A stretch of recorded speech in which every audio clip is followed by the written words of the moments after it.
Hola, buenos días y bienvenidos a un nuevo vídeo de Tu Momento Furtebu, el canal de entretenimiento en el que se habla un poco de todo. En primer lugar, recordar que esto es un canal de entretenimiento y que lo que se expone aquí son opiniones personales. También recordar que este canal hasta el momento no ha recibido ningún tipo de patrocinio, ni en vídeos anteriores ni en este. En el vídeo de hoy voy a hablar del Volvo XC60, un vehículo que llevo conduciendo desde octubre del año 2022 y con el que estoy relativamente contento. Para hacerlo más ameno voy a dividir el vídeo en dos.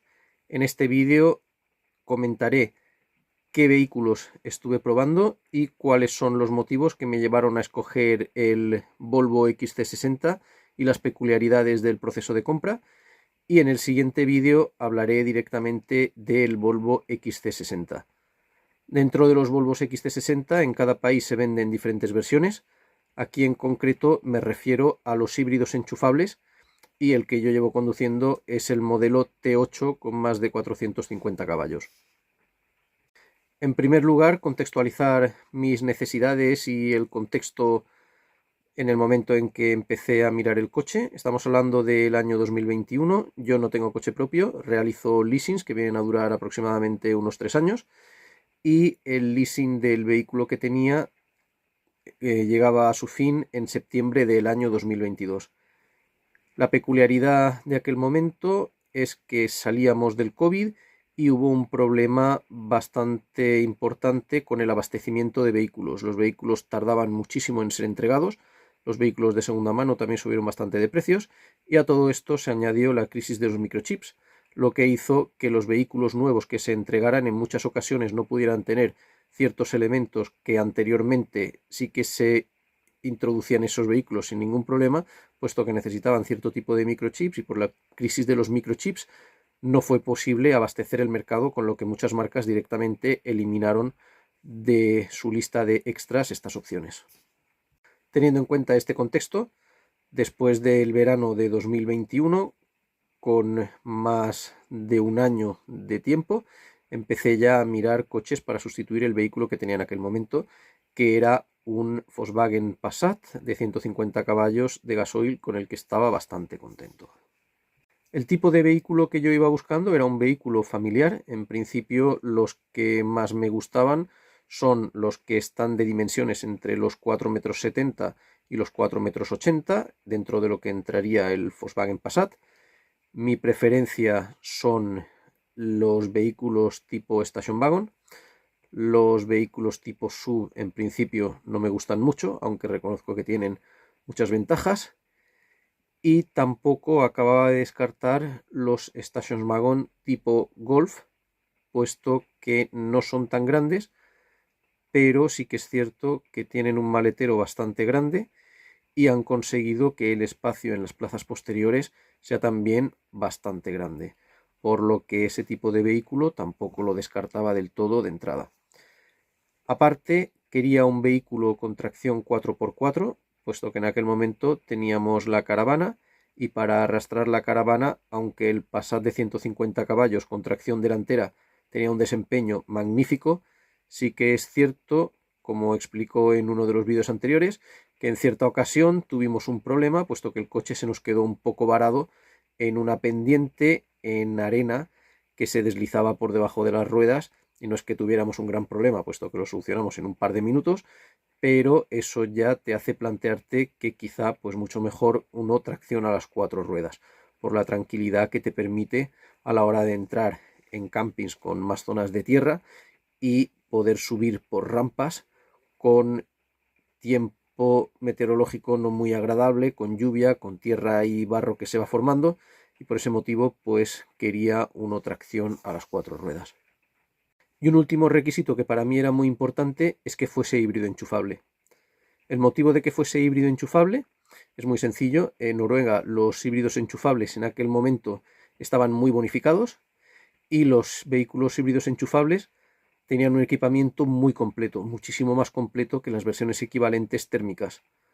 Un vehículo híbrido enchufable completamente equipado tenía un coste muy inferior a un vehículo de similares características con motor térmico y con un equipamiento que realmente costaba muchísimo en cuanto a extras, y todo esto los híbridos enchufables lo llevaban de entrada. También está el ahorro importante cuando llevas un híbrido enchufable en el día a día. Yo realizaba 75 kilómetros día a día para ir al trabajo, y en esta situación un híbrido enchufable en el día a día te permite un ahorro considerable en combustible. Llegados a este punto, en principio en el mercado las mejores opciones eran los de Peugeot y los de Volkswagen en cuanto a relación calidad-precio. Pero el problema que tienen estos vehículos es que tanto Peugeot como Volkswagen en aquel momento los híbridos enchufables tenían solamente tracción a las ruedas delanteras, no a las 4 ruedas. Uno de los problemas es que cuando el motor eléctrico y el motor térmico están sobre el mismo eje, tienen que ir alternando, trabajando juntos, y a veces este tipo de alternancia o de trabajo conjunto no tiene el desempeño tan correcto como se esperase. En aquel momento vi varios vídeos de probadores de vehículos y no estaban muy contentos con algunas de las marcas. Cierto es que yo estuve probando uno del grupo Volkswagen y me pareció que funcionaba bastante bien. Los del grupo Peugeot no sé cómo funcionaban, puesto que no probé ninguno. Y llegados aquí, los que parecían tener las características que realmente me gustaban eran los del grupo BMW y los del grupo Volvo, que además en ese tiempo los del grupo BMW tenían una oferta en leasing que no estaba nada mal de precio. Intenté probar el Audi Q5, pero no se encontraba en concesionario y no fue posible probarlo, por lo tanto lo descarté de entrada. Fui a ver también el Mercedes, el SUV de la clase C, y el coche me pareció que tenía un tamaño adecuado. El interior me pareció de bastante calidad y bastante confortable, pero el problema de este vehículo es que entonces el maletero no era plano, tenía un escalón en el centro, y esto hacía que el coche fuese completamente descartado, puesto que este escalón central impedía poner la jaula para llevar al perro. En aquel momento tenía solamente un perro, en este momento pues tengo dos. Y en esta situación solamente quedaban los del grupo BMW y el grupo Volvo. Del grupo BMW, el BMW X3 híbrido enchufable y el Serie 3 Station Wagon híbrido enchufable, y del grupo Volvo el XC60 híbrido enchufable y el V60 híbrido enchufable. Tanto en BMW como en Volvo había vehículos más grandes y más pequeños, pero los más pequeños no me encajaban dentro de mis necesidades, y los más grandes, aparte de encontrarlos muy grandes y muy pesados para un uso diario donde voy yo solo, tampoco se me ajustaban al presupuesto, puesto que ya estaríamos hablando del X5 en caso de BMW y del XC90 en caso del Volvo, cuyos precios no se ajustaban a lo que yo estaba buscando. El V90 en principio sí que se ajustaba, pero dinámicamente el XC60 me gustaba más en aquel momento. Y ya paso a comentaros mis impresiones con los diferentes vehículos cuando los probé. El primer vehículo que probé fue el BMW X3. Los vehículos en principio yo los pedí sin carga en la batería. El motivo de pedirlos sin carga en la batería era poder ver realmente cómo desempeñaba el vehículo una vez la batería se había terminado. Así podía recogerlos en el concesionario, hacer el trayecto que normalmente hago del trabajo hasta mi casa con el vehículo descargado, y también de noche para poder probar todo el tema de iluminación y ver cómo se comportan, y ya llegando a casa podía comprobar maletero, asientos, recargarlos y al día siguiente entregarlos, puesto de este modo podía comprobar el funcionamiento del vehículo tanto de día como de noche, el funcionamiento del vehículo tanto con carga como sin carga de batería, y posteriormente ver realmente cuánto podía aguantarme la batería cargada al máximo. Y estaba seguro de que la batería estaba cargada al máximo, puesto que lo cogía sin carga ninguna y después en casa lo cargaba al máximo.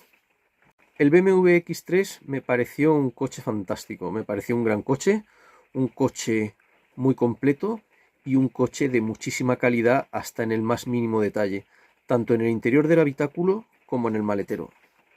El BMW se le nota calidad nada más entrar dentro, e incluso antes de entrar dentro. Este modelo en concreto tenía un detalle como la apertura automática y el cierre automático del vehículo, simplemente con tener la mano en el bolsillo. Al acercarse al vehículo, el vehículo se desbloqueaba sin tener que poner la mano dentro del tirador, sin hacer absolutamente nada, se desbloqueaba automáticamente, con lo que al llegar ya no había que esperar un poquito a que se desbloqueara, sino que directamente se podía tirar de la manilla, y al irse tampoco había que pensar si el vehículo se quedaba bloqueado o no, puesto que lo hacía de manera automática, cosa que en principio pues tampoco es que sea algo necesario, pero cuando ya has subido y bajado de él 2 o 3 veces, pues cuando el coche no lo tiene lo empiezas a echar de menos. Todo el interior me pareció muy bien rematado y con detalles de muy buen gusto. El maletero bastante grande, de hecho de los 4 vehículos probados era el mejor maletero, con una peculiaridad: tenía un pequeño escaloncito, pero a diferencia del Mercedes no estaba colocado en el centro, lo que inutilizaba el maletero para ciertos propósitos como llevar una jaula de perro, sino que se encontraba prácticamente en la boca de carga, con lo que la superficie útil quedaba completamente plana y quedaba muy utilizable, y la jaula del perro, que era el mayor problema, podríamos decir, entraba perfectamente, incluso sobrando un poco de espacio, teniendo incluso más espacio que el Volvo XC60. Otra peculiaridad que también ayudaba bastante es que los asientos posteriores se podían reclinar, por lo tanto a la hora de llevar la jaula del perro podían reclinarse hacia adelante sin tampoco tener mucha importancia para la comodidad de los ocupantes de las plazas traseras, que iban a ser niños, puesto que los niños llevan su sillita y la sillita se podía echar un poquito más hacia adelante y entonces reclinar el asiento, con lo que no iba a afectar al confort de los niños y sí que iba a permitir ganar espacio en el maletero. La dinámica del coche me gustó bastante, todo el interior, cómo estaba estructurado y cómo estaba rematado. También el consumo eléctrico del vehículo me pareció bastante contenido. Los BMW en este momento tenían, desde mi punto de vista, mejor conseguido el tema de los consumos que Volvo. Tanto Volvo como BMW en aquel momento las baterías eléctricas podían aguantar una autonomía de entre 35 y 40 kilómetros. A diferencia de BMW, Volvo justamente en aquel momento estaba sacando la batería de una autonomía entre 75 y 80 kilómetros, por lo que al hacer el pedido en ese momento no se hubiera llevado una batería de 35-40 kilómetros, sino que ya se hubiera llevado una batería entre 75 y 80 kilómetros, cosa que BMW en este momento sí que lo tiene, pero en aquel momento no lo tenía, o por lo menos a mí no me dijeron que lo fuesen a cambiar. Pese a que el vehículo que probé era muy completo, no tenía head-up display por el tema de los chips y tampoco tenía cámara 360, también por el problema de los microchips. No obstante, el otro BMW que probé sí que lo llevaba y la verdad es que eran maravillosos y funcionaban muy bien. Este vehículo, aparte de tener una dinámica de conducción bastante agradable y hasta cierto punto adictiva, también tenía un equipo de sonido Harman Kardon que sonaba bastante bien. Los Volvo usaban el mismo equipo de sonido, y aparte unas luces láser que eran una delicia por la noche.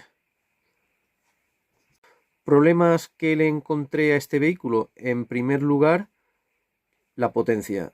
El vehículo tenía una potencia en el motor de gasolina de 200 caballos, que en principio parece que sea mucho, pero en un vehículo de este peso tampoco es tanto, y una potencia conjunta de 292. Hay que tener en cuenta que la batería eléctrica tampoco tenía tanta autonomía y que en caso de empezar a tirar de la caravana, la batería eléctrica reduce bastante su autonomía, con lo que en principio habría que contar solamente con esos 200 caballos de potencia para todo el conjunto. Una vez se hace la suma de todo el conjunto, tanto el coche como la caravana, y se divide por el número de caballos total, pues me salía menos potencia por kilogramo que lo que ya estaba llevando con el Volkswagen Passat. también teniendo en cuenta que me quedaría con un motor de gasolina y no con un motor de diésel, que en principio pues parece que son mejores y más óptimos para arrastrar una caravana. Otra pega para el BMW era la autonomía de la batería, que en principio no estaba programado que sacasen baterías de mayor autonomía, y sin embargo los Volvo pues sí. Y la última pega, los asientos, ya lo he comentado anteriormente, los asientos de BMW parecen muy bonitos, parecen muy cómodos, pero los del X3 tienen unas líneas longitudinales que van de la parte de delante hacia atrás, que realmente me hacían bastante incómodo el sentarme en esos asientos. Ese tipo de asiento lo he visto en el X3, en el Serie 3 y también en el Serie 5. En el Serie 5 más o menos se puede llevar, no parece muy incómodo. En el X3 un poquito más incómodo y en el Serie 3 Station Wagon se me hizo insufrible. BMW tiene otro tipo de asientos, como por ejemplo los que te montan en el X1, que parecen más sencillos, son más parecidos a los que tenía el Volkswagen Passat y me parece que son bastante confortables para mí. El tema de los asientos es algo muy subjetivo, pero a mí realmente el estar subido en un vehículo que no me parece cómodo y que además es bastante caro y tampoco tiene un motor especialmente potente, pues son varios detalles que no me convencen. En segundo lugar tenemos el BMW Serie 3 Station Wagon, que es el siguiente que probé y es el vehículo que a mí en principio más me gustaba. El vehículo es precioso, simplemente precioso. Cada detalle está hecho con muchísimo mimo. El interior me pareció impresionante, más bonito incluso que el del X3 por la manera en la que aunan las pantallas, y la posición de conducción muy deportiva. Puede ponerse una posición muy bajita, muy deportiva, que en principio, pues la verdad es que resulta bastante atractiva. Fue el vehículo que más me atrajo en principio y el que menos me acabó convenciendo después de la prueba.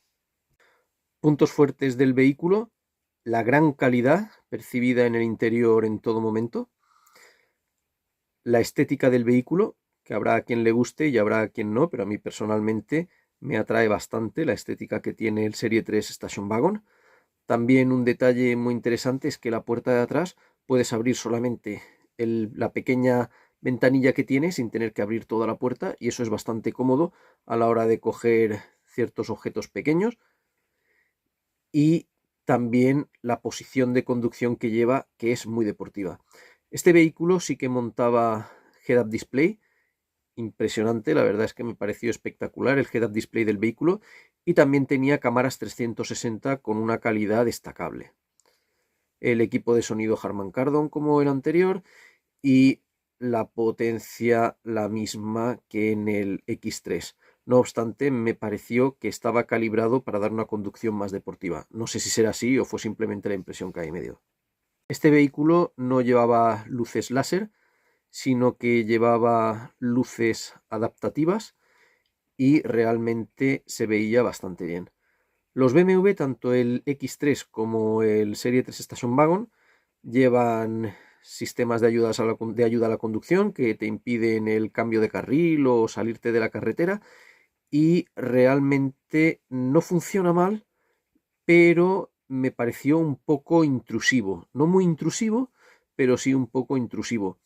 A mi gusto, todo esto siempre recordar que es muy subjetivo y a cada cual le gusta una cosa, pero a mi gusto el Mazda MX-30 tiene un sistema que es menos intrusivo y que también es muy eficaz. Y posteriormente el Lexus, el UX eléctrico que probé, me parece que funciona también bastante mejor. Por lo tanto, esto no sé si BMW lo habrá mejorado, pero sí que es una cosita que en principio me gustaría que BMW la mejorase, puesto que hay marcas que no son tan premium, que para mi gusto lo han solucionado de una manera menos intrusiva y también muy eficaz. En principio, la autonomía eléctrica, la misma que el X3, quizá un poquito mejor por el tema de la aerodinámica, pero también es cierto que al ser un coche de corte más deportivo, pues también se sale más fuerte de las curvas y se hace una conducción más deportiva, por lo que al final la autonomía pues acaba siendo en modo eléctrico un poquito inferior a la del X3 en lo que fue la prueba que yo realicé. Como comentó, el X3 es un coche más asentado, llamémoslo, es un coche que incita a llevarlo de una manera más relajada, y el 3 Station Wagon, aunque en ningún momento yo realizo una conducción, llamémosla deportiva, temeraria o algo parecido, sino que realizo una conducción bastante tranquila, pero sí que es cierto que el coche va pidiendo una conducción menos relajada que la del X3, y por poco que se haga, pues siempre se acaba haciendo una aceleración un poco más fuerte al salir de una curva, una salida un poco más fuerte al salir de parado, y son cosas que esto, en principio, aunque no debería de, digamos, considerarse como algo que deba de señalarse para el consumo, pero la realidad es que cuando el vehículo lo usas en el día a día, pues si yo hubiese adquirido uno de esos dos vehículos, con el Serie 3 Station Wagon, la durabilidad, la autonomía de la batería, evidentemente, pues habría sido menor que con el X3. Y ahora voy a comentar lo que en principio me echó para atrás a la hora de adquirir el Serie 3 Station Wagon. En primer lugar, el maletero. Aunque el vehículo tiene una longitud muy similar a la del Passat, el Passat da la impresión de tener unas plazas traseras más grandes y un maletero mucho más grande. El Serie 3 Station Wagon tiene una pequeña peculiaridad: el portón es eléctrico y la parte de arriba no es cuadrada, sino que hace como una pequeña angulación hacia arriba en la parte central. Esto me venía muy bien porque ahí en principio podría meterse la jaula del perro, pero no obstante ahí le ponen, le ponen los elementos metálicos que van a hacer que la puerta abra y cierre. Estos elementos metálicos impedían que la jaula del perro pudiese meterse en el maletero, y por lo tanto, en principio, pues fue una cosa que ya me hizo descartar de entrada el Serie 3 Station Wagon. Por otro lado, el coche me pareció que tenía una conducción excesivamente deportiva y que la trasera deslizaba más de lo que a mí me gusta. En principio, esta sensación de que deslice la trasera a los amantes de la conducción deportiva les encanta y es lo que les da emoción. A mí personalmente no me gusta. Me parece que estoy perdiendo el control del vehículo, aunque así no sea, porque el vehículo en todo momento iba perfecto por la carretera, pero esa sensación de estar perdiendo el control del vehículo y de inseguridad a mí personalmente no me gusta nada, y menos cuando ya estamos hablando de que el coche lo empecé a probar en el momento en que había algo de hielo en el asfalto. Esto me hace sentirme inseguro y me hace también descartar el vehículo. Y por último, el factor determinante y que más primó en descartar este vehículo es los asientos. Como ya he comentado, los asientos de este vehículo me parecen incómodos, me parecen muy incómodos, y me parecen tan incómodos que el vehículo lo estuve probando la tarde del viernes y la mañana del sábado, y cuando devolví el vehículo la mañana del sábado y recogí mi Passat, sentí un alivio enorme al volver a los asientos de mi Passat. Este vehículo creo que yo no hubiera podido conducirlo una semana sin tener problemas de dolor en espalda y pierna, y por lo tanto es un vehículo que me parece maravilloso de entrada, pero que no es para mí. El siguiente vehículo que probé fue el Volvo XC60. El modelo que probé fue un T6 que tiene aproximadamente unos 350 caballos de potencia combinada, y en aquel momento la versión disponible era la de autonomía entre 35 y 40 kilómetros. Mi primera impresión fue un vehículo muy alto. Yo lo noté más alto que el X3 de BMW, es la sensación, y también noté que se movía más lateralmente que los otros vehículos. Esta impresión no la tengo con el Volvo que llevo actualmente. Quizá también fue una impresión de llevar vehículos más bajos y que iban más asentados hacia el suelo, y ahora, como ya estoy acostumbrado a ir en vehículos más altos, pues tampoco la percibo. Entonces ya digo que realmente el vehículo que llevo ahora no es el que probé, son vehículos diferentes, por lo que esto pudo ser una sensación de aquel momento, o puede que ciertamente aquel vehículo fuese así y el que llevo ahora no lo sea, o que los dos vehículos sean iguales y yo pues no lo percibe. Aparte de darme la sensación de que se iba alto y que el vehículo se balanceaba un poquito hacia los lados, Lo que me llamó muchísimo la atención es cómo movía el motor el vehículo. El vehículo, pese a ser un vehículo muy pesado, muy robusto, muy consistente, cuando se movía daba la impresión de ser de papel.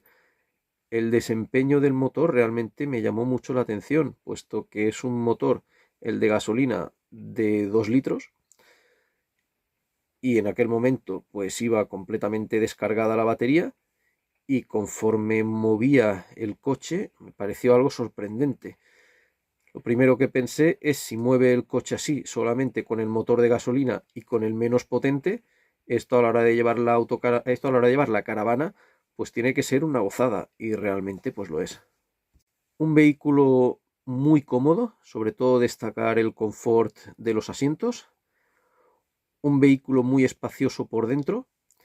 El vehículo no me dio la misma sensación de lujo que dan los BMW. Los BMW en principio son mucho más llamativos para mi gusto, pero sí que es verdad que todos los materiales dan sensación de mucha calidad. Lo podríamos decir que es más espartano y menos llamativo de entrada, pero con muchísima calidad y sobre todo muy, muy, muy cómodo. Muy espacioso por dentro. El espacio en maletero, pese a estar bastante bien y no tener ningún tipo de escalón, no era tan grande como el del BMW X3. Cuando se mete la jaula del perro, se puede observar perfectamente que para el BMW X3 todavía queda un espacio hasta la puerta, y sin embargo en el XC60 va justito, justito para la puerta del maletero. Equipo de audio estupendo. Dinámica, en principio no me gustó tanto como los otros de BMW, puesto que da la impresión de ir más alto y de balancearse un poquito. Y una cosa que tampoco me acabó de convencer fue la duración de batería, que me pareció menos óptima que la de los BMW. Y por otro lado, no sé si es una impresión mía o realmente era así con aquellos vehículos, pero me pareció que cuando se acababa la autonomía eléctrica, el motor de gasolina consumía excesivamente, o por lo menos mucho más de lo que yo estaba acostumbrado. Cosas que me gustaron del XC60. En primer lugar, el confort. El confort del coche, impresionante. Para mí es muy importante a la hora de probar los asientos de un coche, tenerlo un tiempo y después inmediatamente coger el tuyo. Y ahí es donde realmente te das cuenta de si el coche es cómodo o no.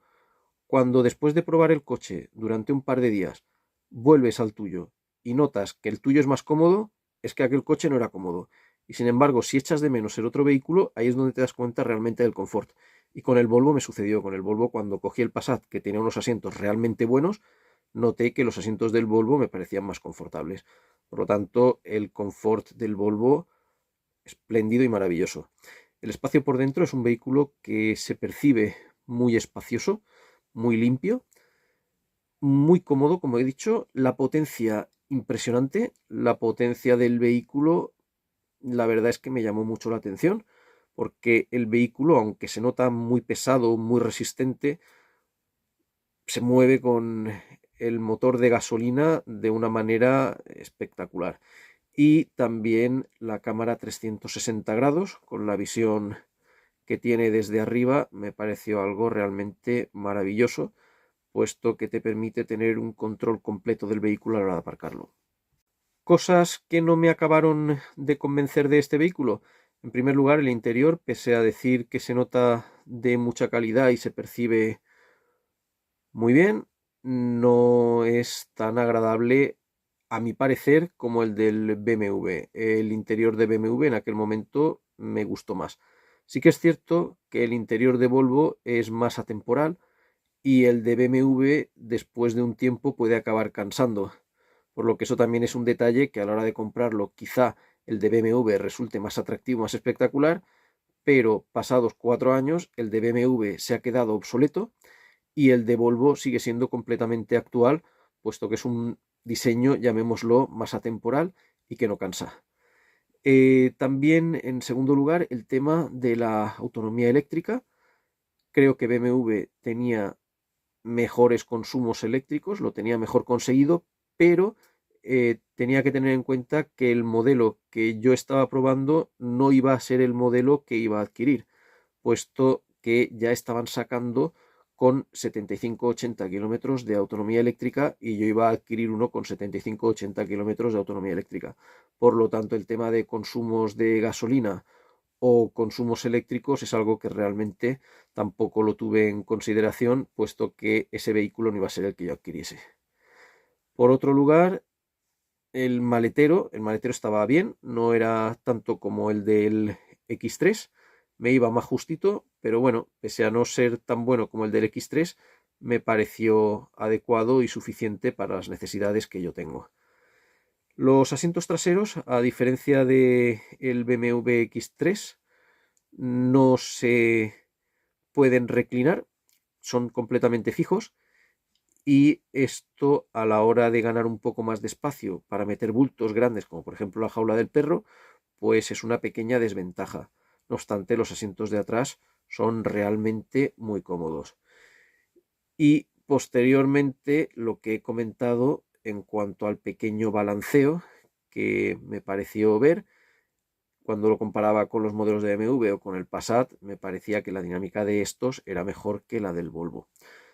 Por otro lado, hay una cosa que no me gustó absolutamente nada de este vehículo, pero realmente no fue culpa del vehículo, es el no saber cómo funciona un vehículo y no probarlo con las diferentes opciones, pero fue el tema de el cambio de carril involuntario o asistencia de carril. Me pareció excesivamente intrusivo. Iba continuamente luchando contra el vehículo e intentando ponerlo en su sitio, porque el vehículo intentaba desplazarse de un lado hacia otro de una manera, digamos, no óptima. En las carreteras tipo autopista funciona bastante bien, pero en carreteras secundarias y de mucha curva me pareció que en vez de una ayuda era un inconveniente y tuve que ir luchando con el vehículo durante la prueba por carretera secundaria y me pareció bastante desagradable. Vuelvo a repetir, no es culpa del vehículo, fue culpa de no saber cómo funciona y no haber desactivado esa función, puesto que el vehículo tiene como dos funciones, una que es una conducción semiautónoma y otra que es para simplemente no cambiar involuntariamente de carril o salir de la carretera. Entonces se puede llevar digamos que es conducción semiautónoma, que es aquella que va muy bien en autopista, pero con la que tienes que estar luchando todo el tiempo en carretera secundaria.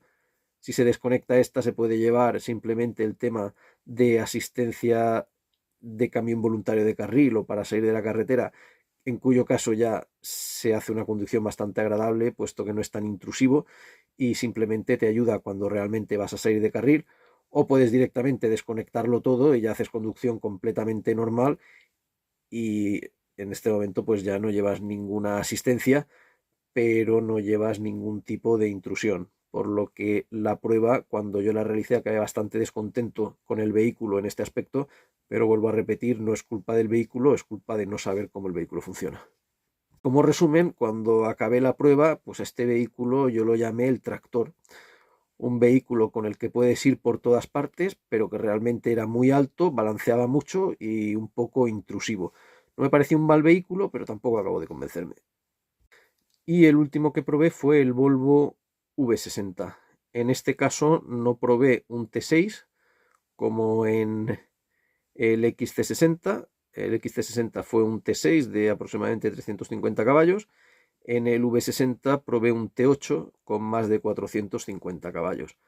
Si estamos hablando de que el T6 en el XC60 se movía impresionante, pues imaginemos el T8 con más de 450 caballos en un V60.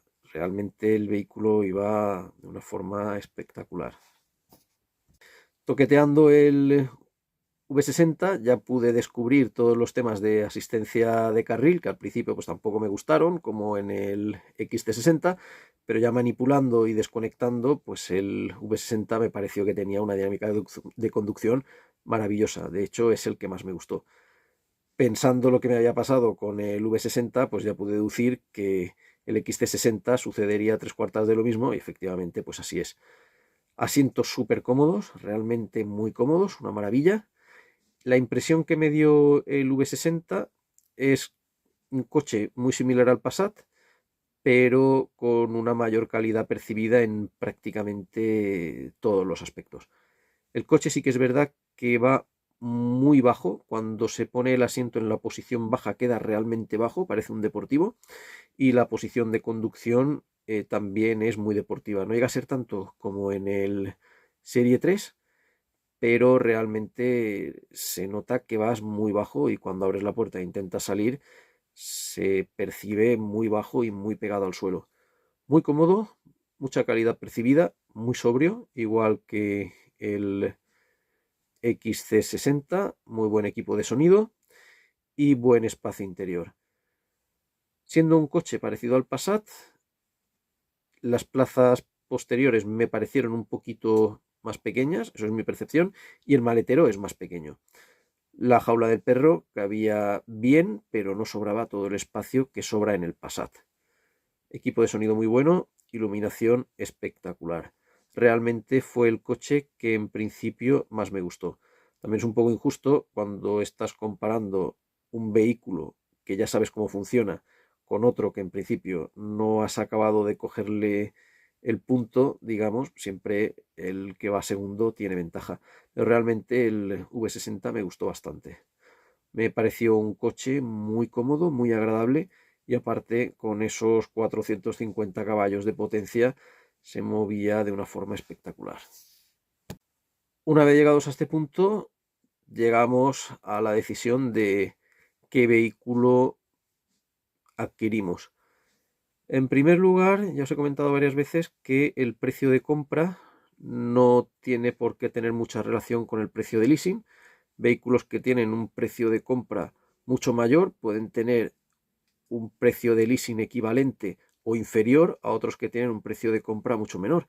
Y en principio, pues aquí con BMW y Volvo es lo que sucedía.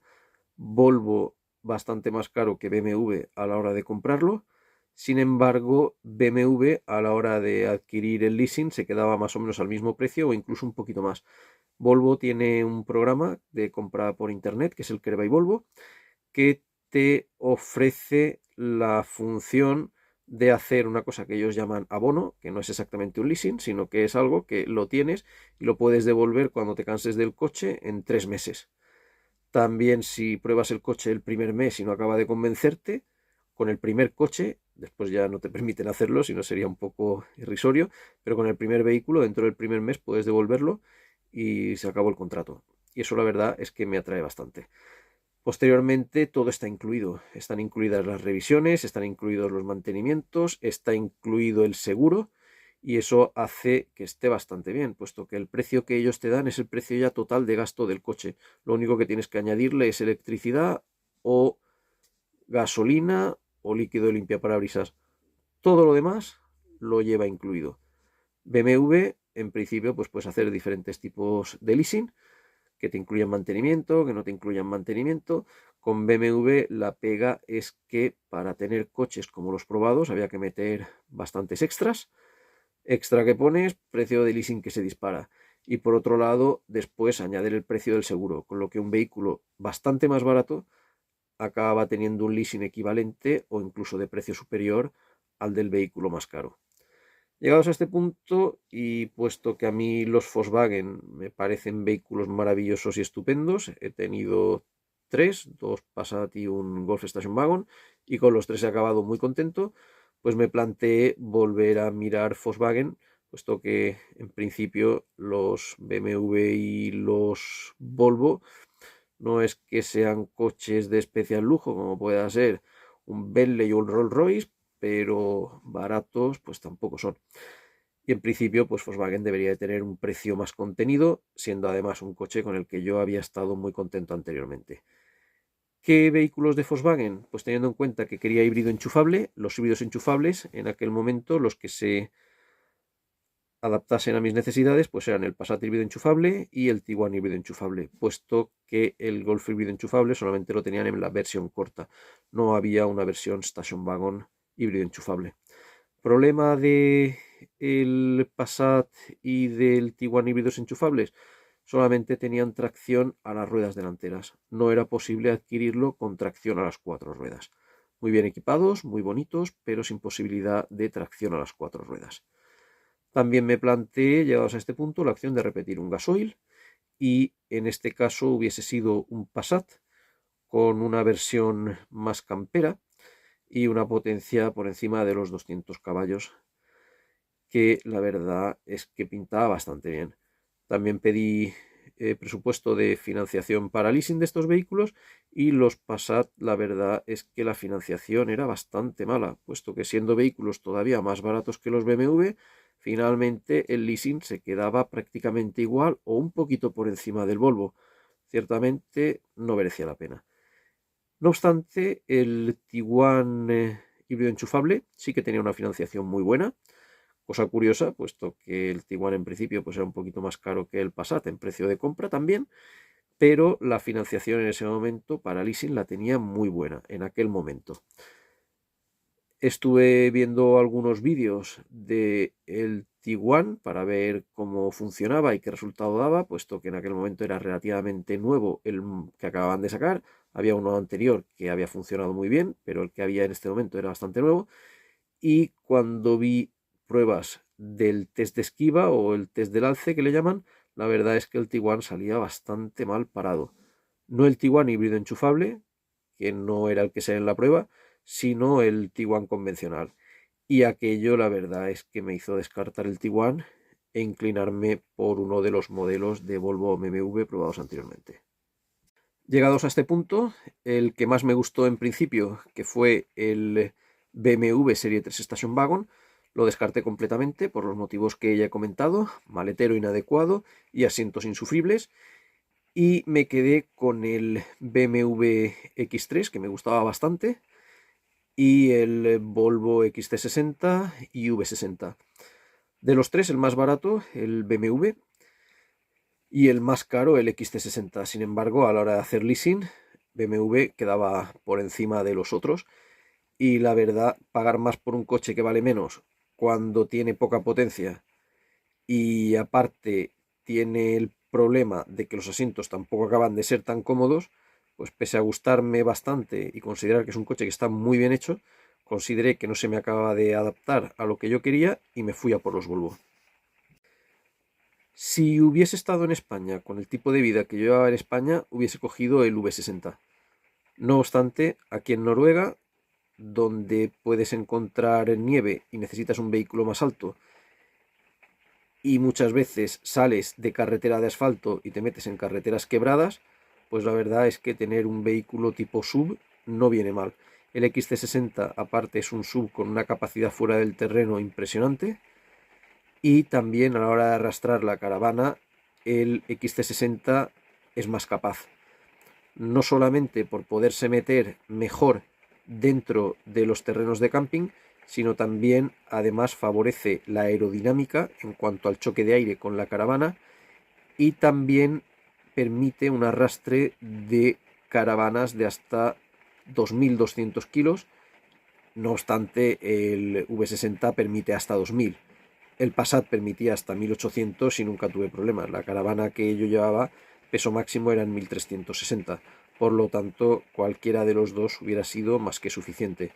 Y ambos son tracción a las 4 ruedas. Tiene la peculiaridad de que el motor de combustión va a las ruedas delanteras y el motor eléctrico va a las ruedas traseras.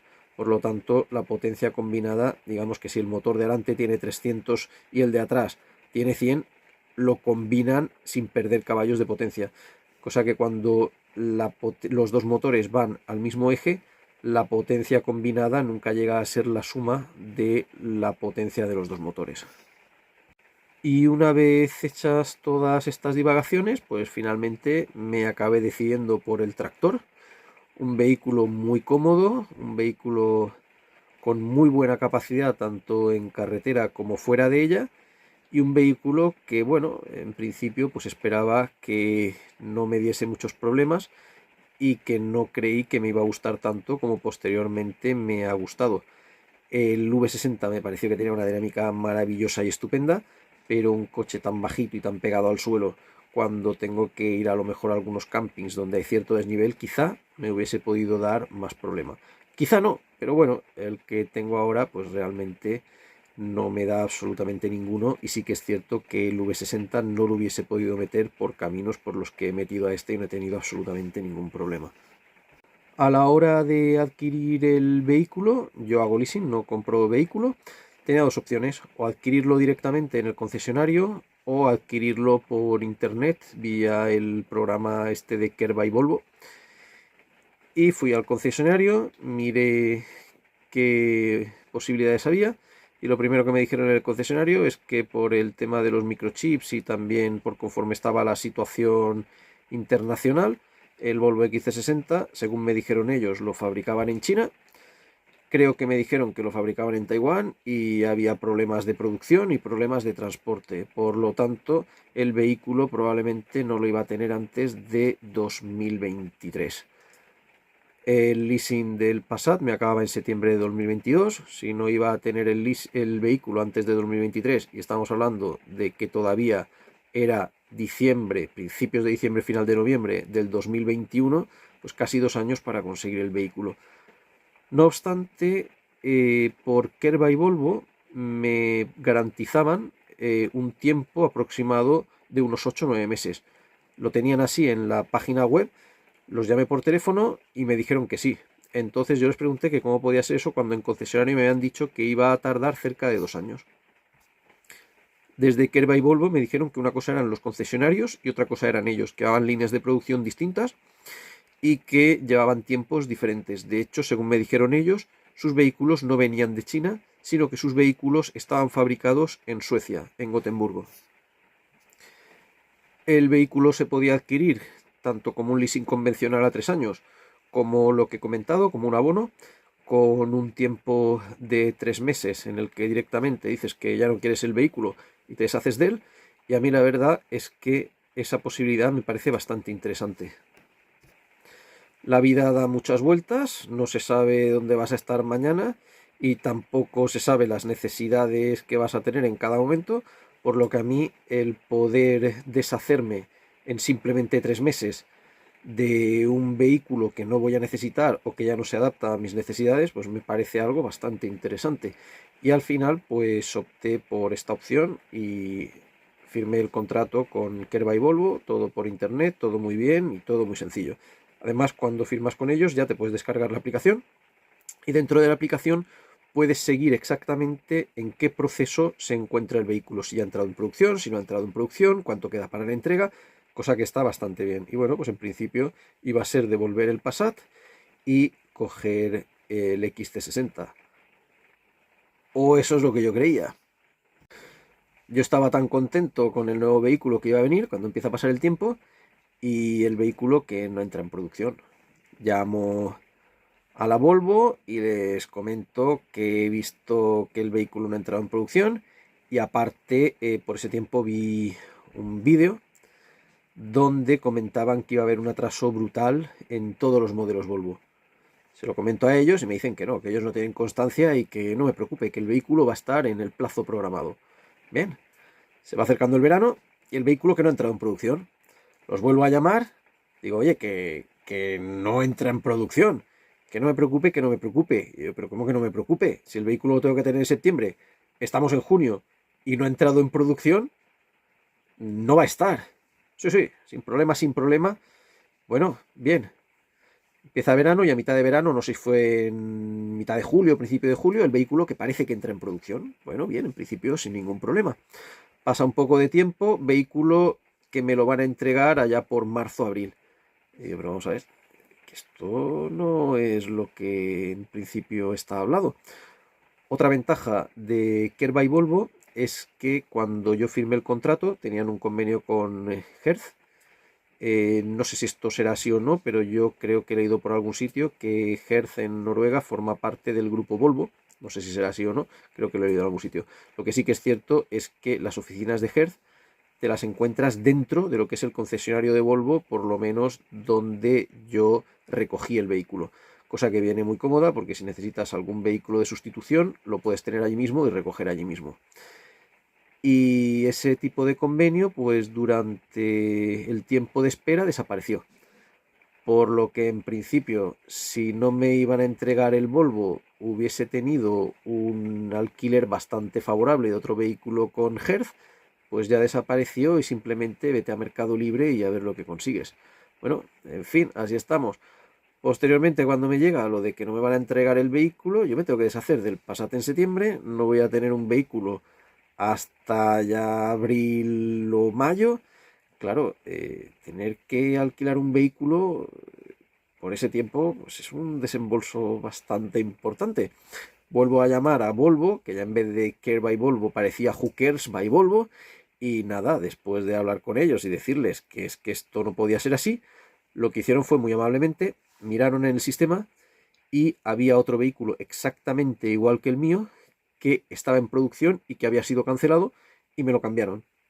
Una cosa que yo hice a la hora de adquirir el vehículo fue no pedir nada raro, por dos motivos. En principio, porque es que tampoco lo necesitaba, y porque también siempre, en caso de que haya cualquier problema, un vehículo más, llamémoslo convencional, va a ser más fácil que lo produzcan que un vehículo que ya tiene alguna cosita rara. La pintura era además una pintura negra muy bonita, con lo que teniendo pintura negra y teniendo absolutamente de todo y un poco más, pequeños extras como por ejemplo el que llevase el pomo de cambio de marchas de cristal de Orrefos, pues tampoco me parecía a mí ninguna cosa que me fuese a cambiar el día a día. Quizás sí el equipo de sonido, pues el equipo de sonido de Bang & Olufsen, pues parece que es muy bueno, pero el que llama de Harman Kardon no suena nada mal, por lo que pedí el tope de gama sin ninguna cosita más especial. Y la verdad es que creo que fue un acierto, porque en ese momento pues fue muy fácil cambiar de un vehículo a otro sin tener que renunciar a absolutamente nada de lo que había pedido.